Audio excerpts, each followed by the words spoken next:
এই সংসারের সব থেকে বড় সুখ কি? কেউ বলবেন নিজের লক্ষ্য প্রাপ্ত করা, কেউ বলবেন ধন উপার্জন করা, কেউ বলবেন নিদ্রাই সব থেকে বড় সুখ, কেউ বলবেন রাজ্য লাভ করা, আবার কেউ বলবেন মাতার হাত থেকে খাবার খাওয়া, আদি ইত্যাদি। কিন্তু যদি সত্যি কথা বলি, এই সংসারের সব থেকে বড় সুখ হলো সেবা করা। কখনো কাউকে সেবা করে দেখুন। এই সেবা দ্বারা অন্য কোনো মানুষের আশীর্বাদ লাভ করাতেই সুখ রয়েছে। আপনার সেবা ভাব দ্বারা যখন কোনো মানুষ নিজের অন্তরাত্মা থেকে আপনাকে আশীর্বাদ করে, তার থেকে বড় সুখ আর কিছুই নেই। কারণ প্রত্যেক মানুষের মধ্যে ঈশ্বর বাস করেন। নরের সেবাই হলো নারায়ণের সেবা। নিষ্কাম সেবা করাই হলো সব থেকে বড় সুখ। তাই নিজের অন্তরে সেবার এই ভাব জাগ্রত করুন। যে সুখের কথা আমি বলছি, সেই সুখ অনুভব করেই দেখুন। এই মন সুপ্রসন্ন হয়ে বলবে, রাধা রাধা। বাহ! পুষ্পের সুবাস আমার খুব ভালো লাগে। অত্যন্ত সুন্দর হয় এই পুষ্প। এইভাবে চারিদিকে পুষ্প দেখে মন আনন্দিত হয়ে ওঠে। এবার আপনারা ভেবে দেখুন, আমার চারিদিকে পুষ্প নয়, আগুন আছে। তাহলে কি হবে? আমার শরীর কি জ্বলে যাবে না? অবশ্যই জ্বলবে। শরীরকে কি আগুনের তাপ সহ্য করতে হবে না? অবশ্যই সহ্য করতে হবে। এটাই হলো প্রকৃতির নিয়ম। এই নিয়ম কিন্তু আমরা সবাই জানি, কিন্তু আমাদের মধ্যে বেশিরভাগ মানুষ এই বিভ্রান্তি নিয়ে বাঁচি যে এই যে প্রকৃতির নিয়ম, তা আমার ওপর প্রযোজ্য নয়। তা কিন্তু নয়। আমাদের চতুর্দিকে এই যে নিসর্গ রয়েছে, আমরা তার কতটা ক্ষতি করি সেটা একবার ভেবে দেখুন। আমরা বনাঞ্চল জ্বালিয়ে দিই, বায়ু দূষিত করি, জল দূষিত করি, প্রাণীদের হত্যা আমরা করি। কেন? এই নিসর্গ আমরা নষ্ট করি, যদিও আমরা জানি যে আমরাও হলাম এই নিসর্গেরই অংশ। এবার দেখুন, শরীরের কোনো অংশে যদি আগুন ধরান, আস্তে আস্তে সমস্ত শরীরও জ্বলে যাবে। সেইভাবেই নিসর্গ যদি নষ্ট হয়ে যায়, তাহলে মনুষ্য জাতিও নষ্ট হয়ে যাবে। তাই এই যে নিসর্গ আপনি দেখছেন, এই পুষ্প, এই বৃক্ষ, বায়ু, জল, এদের সকলকে রক্ষা করুন, নষ্ট নয়। মনে রাখবেন, যদি নিসর্গ থাকে মানুষ থাকবে, যদি নিসর্গ থাকে তাহলেই জীবন থাকবে। আসুন আমার সাথে ভালোবেসে বলুন, রাধা রাধা। এই সংসারে সবাই বলেন আমি অর্জুনের মতো হয়ে উঠতে চাই। সবাই চায় যে তারাও যেন অর্জুনের মতো গান্ডীব লাভ করে। তারাও চায় যে তাদেরকেও মহাদেব এসে পশুপতি অস্ত্র দান করবেন। তারাও এটাই চায় মহাভারতের মতো মহাসংগ্রামে বিজয়ী হতে। কিন্তু সবাই ভুলে যান যে অর্জুন যা হতে পেরেছিলেন, সবকিছুই অর্জন করেছিলেন।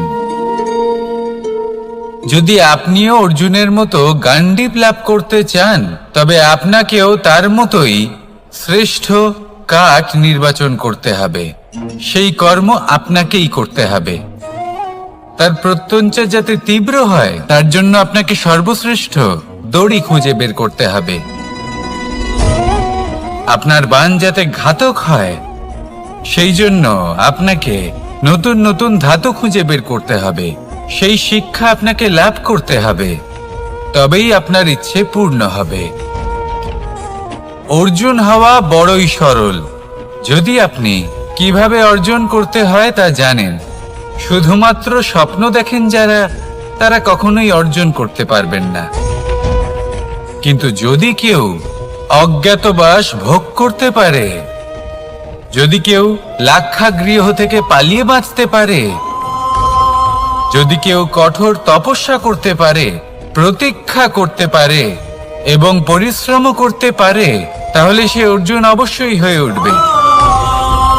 যদি আপনি অর্জুন হয়ে উঠতে চান, তাহলে কর্ম করতে শিখুন আর আমার সাথে ভালোবেসে বলুন, রাধা রাধা। জীবন থাকলে লক্ষ্য অবশ্যই থাকবে। যদি লক্ষ্য থাকে, তার পথ অবশ্যই থাকবে। যদি পথ থাকে, তাহলে বাধা অবশ্যই থাকবে।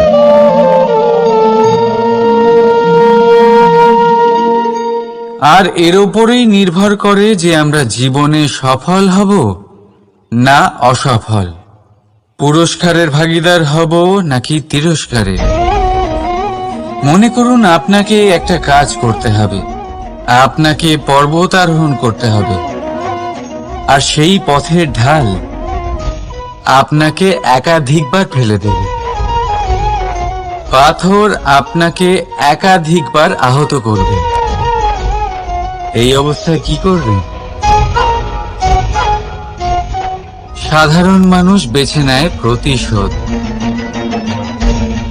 সেই পর্বতকে নষ্ট করে দেওয়ার চিন্তা ভাবনা করে, তার ভিতকে নড়িয়ে দেওয়ার কথা ভাবে সেই মানুষ। কিন্তু পর্বতকে তো কেউ নষ্ট করতে পারে না। তাই অসফল হওয়ার সাথে সাথে কুখ্যাতিরও ভাগীদার হয়ে যায় সে। দ্বিতীয় পথ হল পরিবর্তন। যদি আপনি সেই পর্বত ভাঙার পরিবর্তে তাতে সোপান তৈরি করেন, তাহলে আপনিও সেই পর্বতে উঠতে পারবেন, অন্য কেউও তাতে উঠতে পারবে, আগামী প্রজন্মও তাতে উঠতে পারবে, আর সেই আগামী প্রজন্ম সর্বদা আপনার সুনাম করবে। তাই জীবনে প্রতিশোধ নয়, পরিবর্তন বাছুন। বদলা নয়, বদল বেছে নিন। আপনার বাধা আপনার বন্ধু হয়ে যাবে।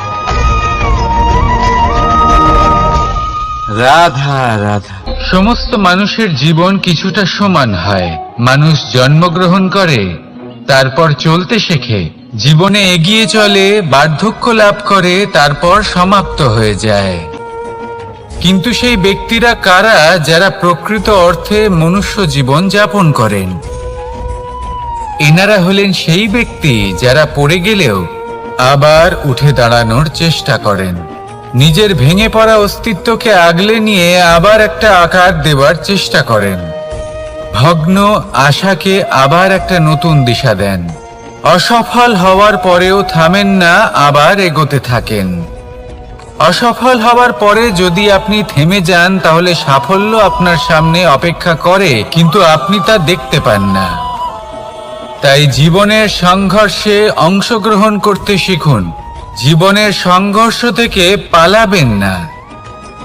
আসুন আমার সাথে ভালোবেসে বলুন, রাধা রাধা। একবার একটা শেয়াল বনে বিচরণ করছিল। ও একটা ছোট্ট শাবক দেখতে পেল। ও ভাবল, আজ একেই আমি খাবার হিসেবে গ্রহণ করব। আশেপাশে দেখলো কেউ দেখছে না তো, কেউ ছিল না, আর সেই শাবকের ওপর আক্রমণ করলো, যা হলো একটা ঘোর অপরাধ। বনের নিয়ম অনুসারে আপনি কখনোই শাবকের ওপর আক্রমণ করতে পারেন না। তারপর এই খবরটা যখন রাজা সিংহ জানতে পারলেন, সভার আয়োজন করলেন। কিন্তু সেখানে শেয়াল বলল, আমি তো এরকম কিছু করিনি। কিন্তু যদি আপনি এরকম বলেন, কোনো প্রমাণ দিন, এর কোনো সাক্ষী আছে? তখন রাজা সিংহ পেঁচাকে ডেকে পাঠালেন, যে সেই মুহূর্তে বৃক্ষের শাখার ওপর বসেছিল। সে সব কিছু দেখেছিল। পেঁচা সব সত্যি কথা বলল, আর শেয়ালকে মৃত্যুদণ্ড দেয়া হলো। এবার এই কাহিনী আমি আপনাকে কেন শোনালাম? কারণ মানুষও কখনো কখনো এরকম কর্ম করেন যা শিয়াল করেছে।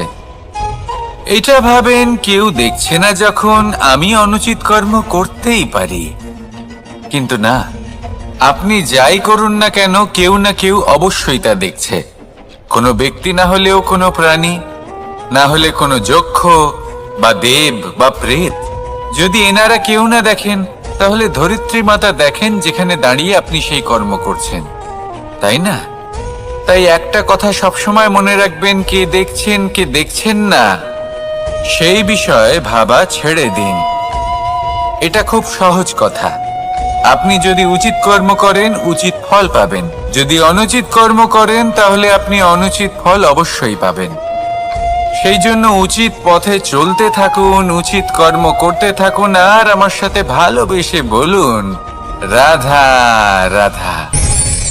আপনি কখনো কোনো বাজকে নিজের বাসা বানাতে দেখেছেন? এই বাজ যখনই কোনো বাসা বানায় তখন উঁচু গাছের ডালে বা কোনো পর্বতের শিখরে বাসা বানায়, অনেক উচ্চতায়, আর সেখানে তার সন্তানও জন্মগ্রহণ করে। যখন এই সন্তানেরা জন্মায় তখন এই বাজ খুবই ভালোবেসে এবং খুব সাবধানে এদের পালন পোষণ করে। নিজের ঠোঁট দিয়ে তাদের ঠোঁটে খাবার পরিবেশন করে। কিন্তু যেই সেই সন্তানেরা হৃষ্টপুষ্ট হয়ে যায় এবং সেই কথা বাজ নিজে বুঝতে পেরে যায়, সেই বাজ নিজেই সেই বাসা ছিন্ন ভিন্ন করে দেয়। সেই সন্তান যাদের সবেমাত্র ডানা গজিয়েছে, কিভাবে উড়তে হয় তারা জানে না, সেই সন্তানগুলিকে উচ্চতা থেকে ঠেলে দেয়। সেই সন্তান প্রথমে ভয়ভীত হয়ে যায়। তারা সামনে মৃত্যুকে দেখতে পেয়ে ভয়ের কারণে তাদের ডানা ঝাপটাতে থাকে, আর সেই প্রক্রিয়াতেই সেই সন্তানগুলি উড়তে শুরু করে দেয়। এবার এই ঘটনায় আমরা কি শিক্ষা পেতে পারি? এটাই, যদি আপনি মাতা পিতা হন তাহলে নিজের সন্তানকে অবশ্যই স্নেহ করুন, কিন্তু তাদেরকে নিজের আঁচলের তলায় বেঁধে রাখবেন না। যদি আপনি চান আপনার সন্তান জীবনে উন্নতি করুক, তাহলে নিজের মুঠো থেকে তাদের স্বতন্ত্র করে দিন, এই সংসারে সংঘর্ষ করতে দিন। সেই সন্তান নিজেই বুঝতে পারবে যে জন্মের সময় পাওয়া ডানা কি করে ব্যবহার করতে হয়। আর আপনার চোখের সামনে আপনার সন্তান এই আকাশে উড়তে থাকবে। তাহলে আসুন আমার সাথে ভালোবেসে বলুন, রাধা রাধা। সংসারে সবচেয়ে পবিত্র মানা হয় গঙ্গা জলকে। কখনো ভেবে দেখেছেন কেন? কারণ গঙ্গা জলের আবির্ভাব অত্যন্ত শুদ্ধ হয়, তার জন্ম শুদ্ধ হয়, যেখান থেকে তার শুরু সেটাই শুদ্ধ হয়। আর শুরুটা শুদ্ধ হওয়া অত্যন্ত আবশ্যক। আমাদের জীবনে সবই শুরু হয় আমাদের ভাবনা থেকে। নিজের ভাবনাকে শুদ্ধ রাখুন, কারণ এই ভাবনা থেকেই আবির্ভাব হয় শব্দের। আপনার শব্দ শুদ্ধ রাখুন, কারণ এই শব্দ দ্বারাই আপনার কাজ সম্পন্ন হয়। আপনার কাজ শুদ্ধ রাখুন, কারণ এই কাজ দ্বারাই তৈরি হবে আপনার স্বভাব। স্বভাব থেকেই তৈরি হয় আপনার অভ্যাস, আর অভ্যাস থেকে তৈরি হয় আপনার চরিত্র। আর এই চরিত্র সংসারের সমক্ষে এক আদর্শ হয়ে ওঠে। তাই ভাবনা থেকে আদর্শের এই যাত্রা শুভ তখনই হয়ে ওঠে যখন আপনার ভাবনা শুদ্ধ হয়। এই সংসারে, এই জীবনে নিজের ভাবনা শুভ রাখলে, শুদ্ধ করলে আপনার মন সুপ্রসন্ন হয়ে বলবে, রাধা রাধা। মানুষ জন্মগ্রহণ করে, তার সাথে ভয়েরও জন্ম হয়। ছোটবেলা থেকেই আমাদের মনে কোনো না কোনো প্রকারের ভয় থেকেই যায়। কেউ এই বিষয়ে ভয় পায় যে তার কোনো বস্তু তার থেকে দূরে চলে যাবে। কেউ এই বিষয়ে ভয় পায় যে আমি নিজেকে হারিয়ে ফেলব। কেউ এই ভেবে ভয় পায় যে আমার প্রিয়জনেরা তারা যেন আমার থেকে দূরে না চলে যায়। কেউ এই ভেবে ভয় পায় যে আমরা যেন পথ না হারিয়ে ফেলি, আদি ইত্যাদি। কিন্তু সত্যি কথা বলতে ভেবে দেখুন, এই ভয় বাস্তবে কি? শুধুই একটা মনস্থিতি, আর কিছুই নয়। যা কিছু আপনি জীবনে পেয়েছেন তা একদিন আপনাকে হারাতে হবে। এই জীবন হলো আপনারই, কিন্তু তাও একদিন সমাপ্ত হবে। তাই ভয় পেয়ে কি লাভ? এই ভয় শুধু আপনাকে জীবন যাপন করা থেকে বাধা দিচ্ছে, আর কিচ্ছু নয়। পথ হারিয়ে ফেললেই বুঝতে পারবেন যে নতুন পথ কিভাবে বানাতে হয়। কিছু মানুষকে জীবন থেকে হারালে তবেই আপনি বুঝবেন যে আপনার আপনজনকে। এই ভয়ের কারণে ভীত হয়ে থাকবেন না। এই তারা নক্ষত্র অন্ধকারের অভাবে গুরুত্ব হারায়। শিবকেও মহাদেব হবার জন্য বিষপান করতে হয়েছিল। প্রত্যেক পরিস্থিতি, প্রত্যেক সাফল্য আপনার পরীক্ষা নেবে। তাতে উত্তীর্ণ হওয়া হলো আপনার কর্ম। যখনই আপনি ভয় পাবেন বা সংকটের সম্মুখীন হবেন, তখন সাহসের সাথে তার সম্মুখীন হন। মনে রাখবেন, যে সম্মুখীন হতে জানে সাফল্য তার সাথে সবসময় থাকে। আসুন আর আমার সাথে ভালোবেসে বলুন, রাধা রাধা। আমাদের হাতটা দেখুন। এই হাতে 5টা আঙুল আছে, যা ভিন্ন ভিন্ন ধরনের। একরকম কেন নয়? কারণ হলো প্রত্যেকের নিজের নিজের গুরুত্ব আছে, নিজের নিজের মাহাত্ম্য আছে। এরা ভিন্ন, তাই একত্রিত হয়ে মুষ্টিবদ্ধ করা সম্ভব, যার দ্বারা আমরা আত্মরক্ষাও করতে পারি, আবার আক্রমণও করতে পারি। যদি 5টি আঙুল সমান হতো তাহলে মুষ্টিবদ্ধ হতে পারত না, নিজেদের মধ্যে বিভ্রান্তির সৃষ্টি করত। এবার এরকমই কিছু আমাদের সংসারেও হয়। আমাদের দেশ, যেখানে একটি ভূমির ওপর ভিন্ন ভিন্ন ধর্মের মানুষ বাস করেন, ভিন্ন ভিন্ন জাতি, ভিন্ন ধর্ম, ভিন্ন ভাষা। কিন্তু যদি আমরা এটা ভাবি যে কিভাবে এই দেশকে কল্যাণের পথে নিয়ে যাওয়া যায়, কিভাবে এর বিকাশ করা সম্ভব, তাহলে আমাদের একত্রিত হওয়া শিখতে হবে। যেইভাবে 5টা আঙুল একত্রিত হয়, মুষ্টিবদ্ধ হয়, সেইভাবেই আপনার যে ভাষাই হোক, যে ধর্মই হোক, যে জাতি হোক না কেন, ঠিক আছে, আবশ্যক হলো আপনার নিজের কর্মভূমির সাথে, আপনার ধরিত্রীর সাথে যুক্ত থাকা, সাথে থাকা। তবেই দেশের উন্নয়ন সম্ভব। তবেই এই দেশ স্বতন্ত্র থাকবে, সফল হবে, আর এই মন প্রসন্ন হয়ে বলবে, রাধা রাধা। মোহ, কারোর প্রেমের মোহ, কারোর সঙ্গলাভের মোহ, কোনো বন্ধনের মোহ, কখনো বা ধনের মোহ, ঐশ্বর্যের মোহ। যদি আপনার মধ্যে এই মোহবোধ জাগ্রত হয়, তাহলে আপনার বিনাশ সুনিশ্চিত। যেমন কোনো বিশেষ ব্যক্তির প্রতি যদি আপনার মনে মোহ জাগ্রত হয়ে যায়, তাহলে আপনি চাইবেন সেই ব্যক্তি আমার কাছেই থাকুক, আমার পাশেই থাকুক, শুধুই যেন আমার হয়ে থাকুক। আর শুধু এই কারণেই কোথাও না কোথাও সেই ব্যক্তিকে আপনি তার প্রিয়জনের থেকে দূরে করে দিচ্ছেন। তারপর দুঃখ আসে, নিরাশা আসে, কারণ স্বাধীনতা সেই অনুভূতি যেটা সবার প্রিয়, আর সেই অনুভূতিটাই আপনি তার থেকে কেড়ে নিচ্ছেন। এভাবেই মোহ নিশ্চিত রূপে আপনার শত্রু হয়ে যাবে। কিন্তু যদি আপনার মোহ থাকে নিজের মাতৃভূমির প্রতি, তার সম্মানের প্রতি, তাহলে আপনি একজন প্রবল রক্ষক হয়ে উঠবেন। যদি আপনার মোহ থাকে আপনার আত্মসম্মানের প্রতি, নীতির প্রতি, তাহলে এই মোহ কখনো আপনাকে অধর্মের পথে চালিত হতেই দেবে না।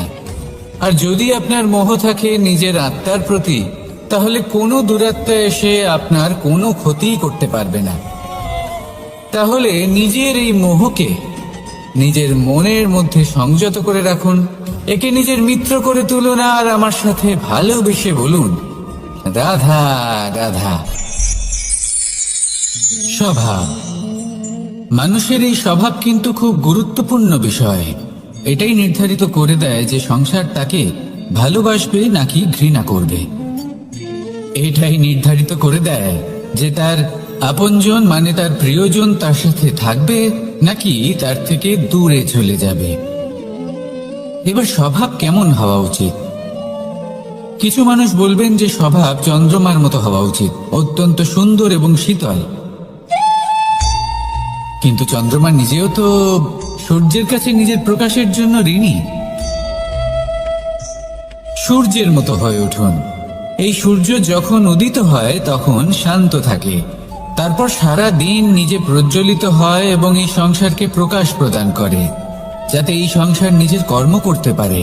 আর যখন এই সূর্য অস্ত যায় তখনও কোনো কোলাহল করে না, শান্তভাবে অস্ত হয়। সূর্যাস্তের সময় পরিবেশ শান্ত থাকে, সমস্ত পশু পাখি আনন্দে থাকে। সূর্য যখন অস্ত হয় তখন এই আশা নিয়ে অস্ত হয় যে পরের দিন সে আবার উদিত হবে, আর অস্ত হওয়ার পরেও সে চন্দ্রমাকে নিজের প্রকাশ প্রদান করে।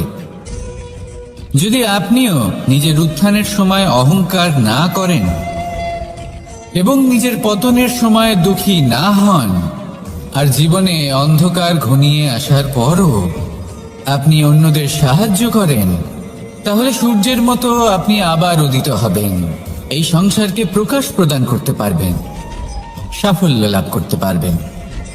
আসুন আমার সাথে ভালোবেসে বলুন, রাধা রাধা। আজ আমরা কথা বলবো মানুষের আরো একটা খুব বড় শত্রুর বিষয়। তার নাম হলো ক্রোধ। এই ক্রোধ হলো একটি জ্বলন্ত কয়লার মতো, যেটা প্রজ্বলিত করে আপনি যার দিকেই ছুঁড়ে মারুন না কেন সবার আগে কিন্তু আপনারই হাত পুড়ে যাবে। কিন্তু কখনো কখনো এই জীবনে রাগ দেখানোটাও খুব অবশ্যম্ভাবী হয়ে পড়ে। যেমন ধরুন, যদি আমরা কথা বলি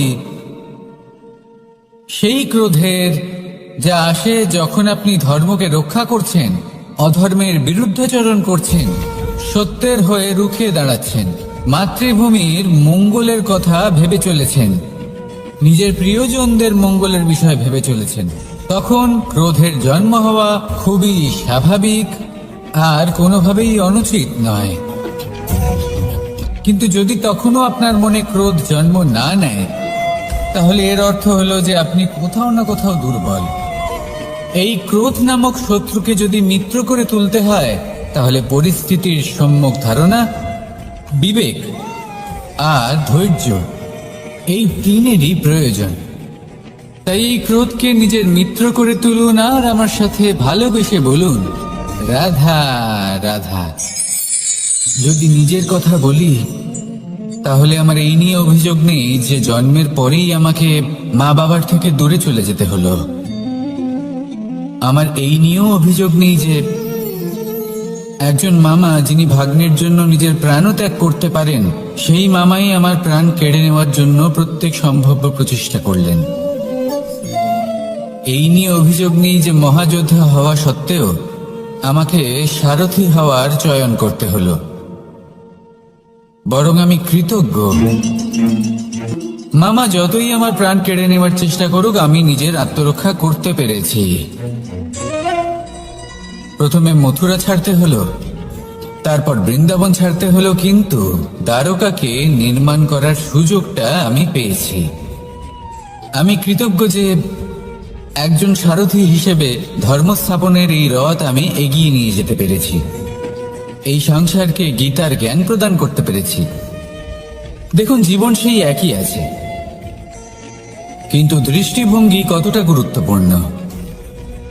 এই অভিযোগ আপনাকে জীবনে বাধা দেবে, দুঃখী করে তুলবে, কিন্তু কৃতজ্ঞতা বোধ সেটা আপনাকে একটা সুযোগ দেবে, সেই জীবনকেই আরো আনন্দের সাথে যাপনের সুযোগ। এই সুযোগে সদ্ব্যবহার করুন আর আমার সাথে ভালোবেসে বলুন, রাধা রাধা।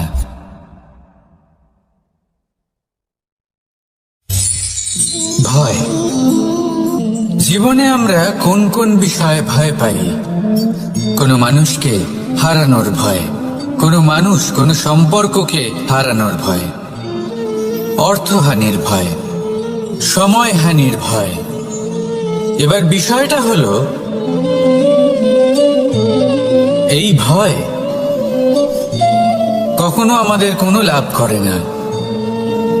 এটা সবসময় আমাদের পিছনে ঠেলে আর নিচু স্তরে নামিয়ে দেয়, কখনোই আমাদের উত্থানের কারণ হয় না। তাই জীবনে যদি কোনো ভয়ের কারণ থাকতেই হয়, তা শুধুই এটা যে মানুষের কথা ভাবতে ভাবতে সম্পর্কগুলিকে হারানোর ভয়, মানুষকে হারানোর ভয়, সবার মন রাখতে রাখতে আপনি যেন নিজেকে, নিজের ভাবনা চিন্তাকে না হারিয়ে ফেলেন। যদি এরকম হয়, যদি সকলের মন রাখতে রাখতে আপনি নিজেই নিজেকে হারিয়ে ফেলেন, নিজের ভাবনা, নিজের লক্ষ্য, নিজের মন্তব্যকে হারিয়ে ফেলেন, তাহলে সংসারে যতই যাই হয়ে যাক না কেন, প্রসন্নতা লাভ করবেন না।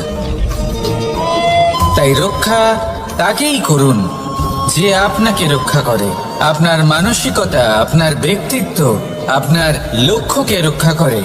আর যদি কোনো বিষয় ভীত হতে হয়, তবে আপনি যেন নিজের উদ্দেশ্যের থেকে দূরে না চলে যান। তাহলে আসুন আর আমার সাথে ভালোবেসে বলুন, রাধা রাধা। জীবনের পঞ্চমহাভূতের দ্বিতীয় তত্ত্ব হল মাটি, ভূমি, ধরা, যে ধারণ করে, যা আমাদের সকলকে ধারণ করে, ভালো হোক বা মন্দ, নিজের কর্তব্য পালন করে। আর এটাই শিক্ষা আমাদের জন্য। আমাদেরকেও আমাদের সকল কর্তব্য পালন করতে হবে, তা সে আমাদের নিজেদের প্রতি হোক, আমাদের পরিবারের প্রতি হোক, সমাজের প্রতি হোক বা ঈশ্বরের প্রতি। এই শিক্ষা আমাদের মাটি দিয়ে থাকে। এ আমাদের পদতলে পিষ্ট হয়েও তার বদলে আমাদের বনস্পতি প্রদান করে। অগ্রসর হতে পদক্ষেপ নেওয়ার সময় আমরা পা দিয়েই ধরিত্রীকে পিছনে ঠেলি, কিন্তু এই মাটি আমাদের ঘৃণা করে না। সে আমাদের পরবর্তী পদক্ষেপের জন্য অপেক্ষা করে আর স্বাগত জানায়। আর হয়তো সেই জন্যই এই ধরাকে আমরা ধরিত্রী মাতা বলে থাকি। আর তাই এই পদবী, এই সম্মান, এই ভালোবাসা, এর আকার বা এর ভারের জন্য একে প্রদান করা হয় না, প্রদান করা হয় এর স্বভাবের কারণে। আপনিও যদি ধরিত্রীর মতো হতে পারেন, যদি আপনিও নিজের সকল কর্তব্য পালন করেন, বিশ্বাসের সাথে তা স্বীকার করে নিতে পারেন, যদি অন্য কারোর সাফল্যেও আপনি প্রসন্ন হতে শিখতে পারেন, যদি আপনি একটু কষ্ট সহ্য করে অন্য কাউকে প্রসন্নতা প্রদান বা অন্য কাউকে সেবা করতে পারেন, তাহলে আপনিও মাটির মতোই মহান হয়ে উঠতে পারবেন। তাহলে আসুন আর আমার সাথে ভালোবেসে বলুন, রাধা রাধা। প্রেম, এই প্রেম যতটাই সরল, ঠিক ততটাই জটিল হয়। এই প্রেমের দুই রূপ হয়, সবলতা আর দুর্বলতা। নির্বাচন হলো আপনার। এবার যদি একটা উদাহরণ দিয়ে আপনাকে বোঝাই, তাহলে মাতা পিতাকে দেখুন। মাতা পিতা সন্তানকে কখনো কখনো এত স্নেহ দিয়ে ফেলেন যে তাকে বাইরে কোথাও যেতেই দেন না। আর তার ফলে সন্তান এতটাই দুর্বল হয়ে পড়ে যে এমনও হয় তারা সারা জীবন বাড়িতেই বসে থাকে। এবার যদি এই মাতা পিতাই এই ভালোবাসায় সাহস জুগিয়ে দেন, সেই সন্তানকে বলে দেন যে যাও, এই সংসারকে অনুভব করো, নিজের প্রারব্ধ নিজেই রচনা করো, এই সংসারে সব থেকে শ্রেষ্ঠ হয়ে দেখাও, সব থেকে উঁচুতে উঠে দেখাও, তাহলে সন্তান অবশ্যই এটা করে দেখাতে পারে। এবার আপনি নিজের প্রেমের দ্বারা আপনজনদের দুর্বল করবেন নাকি তাদের সবল করবেন, সিদ্ধান্ত আপনারই। আসুন আর আমার সাথে ভালোবেসে বলুন, রাধা রাধা। জীবনের পঞ্চমহাতত্ত্বের মধ্যে পঞ্চম তত্ত্ব অগ্নি। অগ্নি যা জ্বালাতে সাহায্য করে, কিন্তু তা উত্তাপও প্রদান করে। নিশ্চিত রূপে অগ্নি আমাদের জ্বালিয়ে দিতে পারে, কিন্তু আপনি কি কখনো এটা ভেবে দেখেছেন যে আগুন, তাকে নিজেকে কতটা জ্বলতে হয়, তাকে নিজেকে কতটা তাপ সহ্য করতে হয়। ও নিজে জলে আমাদের উত্তাপ প্রদান করার জন্য, ও নিজে জলে আমাদের ঊর্জা দেবার জন্য, আমাদের আলো দেবার জন্য, অন্ধকারে পথ দেখানোর জন্য, শত্রুর সাথে মোকাবিলা করার জন্য আমাদের সাহায্য করে নিজে জ্বলে। যখন আমরা কোনো দেবতার জন্য যজ্ঞ করি, তখন দেবতার ভোজন গ্রহণ করার নিমিত্ত হয় এই অগ্নি। কত কিছু ওকে সহ্য করতে হয় আমাদের এত কিছু দেবার জন্য। আপনিও আগুনের মতো হয়ে উঠুন, নিজে কষ্ট সহ্য করুন অন্যকে সাহায্য করার জন্য, তাদের জীবন উদ্ধার করার জন্য, নিজের প্রিয়জনের জন্য, নিজের পরিবারের জন্য, নিজের মাতা পিতার জন্য, এই সমাজের জন্য। নিজে কষ্ট সহ্য করুন, প্রকাশের কেন্দ্রবিন্দু হয়ে উঠুন, আর সকলকে পথ প্রদর্শন করুন, সবাইকে পথ দেখান। যেদিন আপনি আগুনের মতো হয়ে উঠবেন, সেই দিন ঠিক যেমন অগ্নিকে পুজো করা হয়, আপনিও সেইভাবে পূজনীয় হয়ে উঠবেন। যেমন সকল শুভকর্মে, সকল যজ্ঞে, সকল পুজোতে অগ্নিকে স্মরণ করা হয়, সেইভাবেই সকল শুভকর্মে আপনাকেও স্মরণ করা হবে। আর যেদিন আপনি এরকম হয়ে উঠবেন, সেই দিন জীবনের বাস্তব মর্ম কি আপনি তা বুঝতে পারবেন। তাহলে আসুন আর আমার সাথে ভালোবেসে বলুন, রাধা রাধা। জীবনের পঞ্চমহাভূতের মধ্যে একটা তত্ত্ব হলো আকাশ। আকাশ যা কিনা নিরাকার, যার কোনো আকার নেই। আকাশ যা হলো অনন্ত। আর আমাদের সবসময় মনে হয় যে এই আকাশ আমাদের সাথে জড়িয়ে রয়েছে। কেন? এবার এই আকাশ আমাদের জন্য কি না করে। আকাশ আমাদের ওড়বার স্বাধীনতা দেয়। আকাশ মেঘকে ধারণ করে যাতে আমাদের তৃষ্ণা মিটতে পারে। এই আকাশ সূর্য এবং চন্দ্রকে তার যথাস্থান দেয়, যাতে আমরা প্রকাশও পেতে পারি, আবার অন্ধকারও, যাতে আমাদের জীবনে সামঞ্জস্য বজায় থাকে। আকাশের থেকে অনেক কিছুই শেখার রয়েছে। যদি আমরাও আকাশের মতো হতে পারি, আমাদের আপনজনদের সেই স্বাধীনতা দিতে পারি যাতে তারা উঠতে পারেন, যাতে তারা নিজেদের স্বপ্ন পূরণ করতে পারেন, যার ফলে তারা নিজেরাই এই জীবনকে অনুভব করতে পারেন, নিজের পায়ে দাঁড়াতে পারেন, তাহলে ভাবুন আমাদের অস্তিত্ব কতটা বড় হয়ে যাবে। যদি আপনি আকাশের মতো হতে পারেন, তাহলে আপনিও আকাশের মতোই অনন্ত হয়ে উঠবেন। তাহলে আসুন আর আমার সাথে ভালোবেসে বলুন, রাধা রাধা। জীবনের পঞ্চমহাভূতের মধ্যে একটা তত্ত্ব হলো বায়ু। বায়ু যাকে কিনা দেখা যায় না, বরং তাকে কিন্তু আমরা অনুভব করতে পারি। আর একে সব থেকে বেশি অনুভব করতে পারি তখন যখন বায়ু কম থাকে। বায়ু যদি লুপ্ত হয়ে যায়, তাহলে তখনই আমরা বুঝতে পারি যে বায়ু তো নেই, এ তো সমস্যার ব্যাপার। এবার এই বায়ু দ্বারা আমরা কি শিক্ষা পাই? এই বায়ু আমাদের এই শিক্ষা দেয় যে আমাদের কখনোই অহংকার করা উচিত নয়। আমরা সকলেই কখনো না কখনো চাই যে আমাদের শ্রেষ্ঠতা, আমাদের যোগ্যতা, আমাদের মাহাত্ম্য এই সংসার বুঝতে পারুক। আর নিজের মাহাত্ম্য প্রমাণ করার জন্য শক্তি দেখানোর কোনো প্রয়োজন নেই। কারণ যখন কোনো ব্যক্তি, এই সমাজ, এই সংসার আপনাকে নিজের থেকে দূরে করে দেবে, আপনার থেকে দূরে চলে যাবে, তখন আপনার মাহাত্ম্য কি তার আভাস সে নিজে থেকেই অবশ্যই পেয়ে যাবে। আপনার কিছুই করার প্রয়োজন নেই। বায়ুর মতো হয়ে উঠুন। বায়ু যার কিনা কোনো ভার নেই, কিন্তু যখন সময় আসে যখন সে তুফানের রূপ নেয় তখন অত্যন্ত বড় বড় বিধ্বংসী কাজ সে করে ফেলে, আর তখন এর শক্তির কোনো তুলনাই হয় না।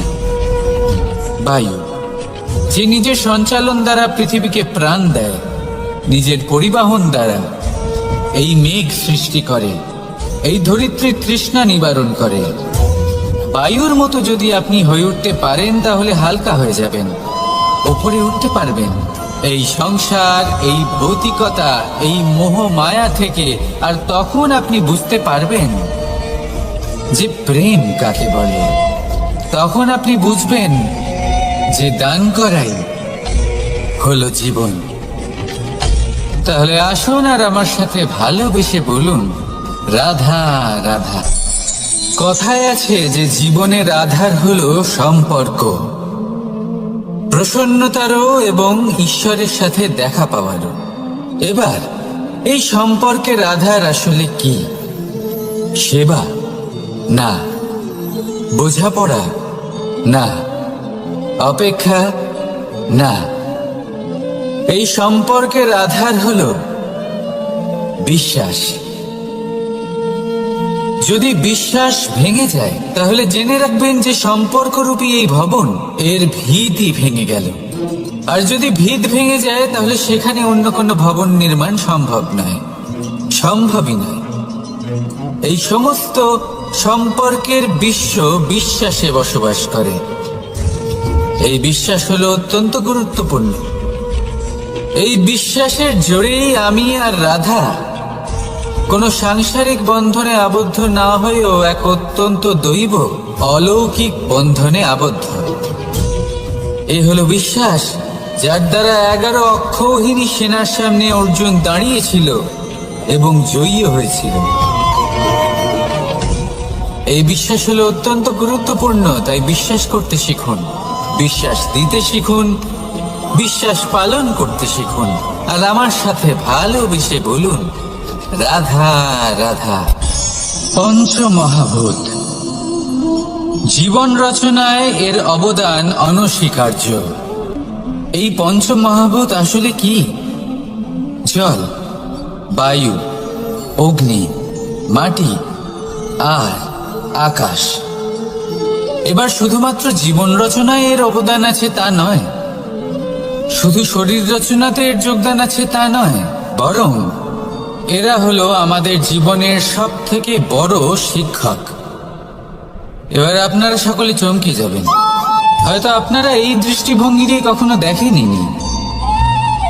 আমি আজ আপনাদের বোঝাবো। এদের মধ্যে সব থেকে বড় তত্ত্ব জল। এ আমাদের কি শেখাচ্ছে? এই জল, এর নামই হলো জল, কিন্তু এ কখনোই আমাদের জ্বালায় না, আমাদের জ্বলনের কারণ হয় না। তাহলে কি করে? আমাদের তৃষ্ণা মেটায়, আমাদের শীতলতা প্রদান করে, জীবন দান করে। এর দ্বারা আমরা কি শিক্ষা লাভ করি?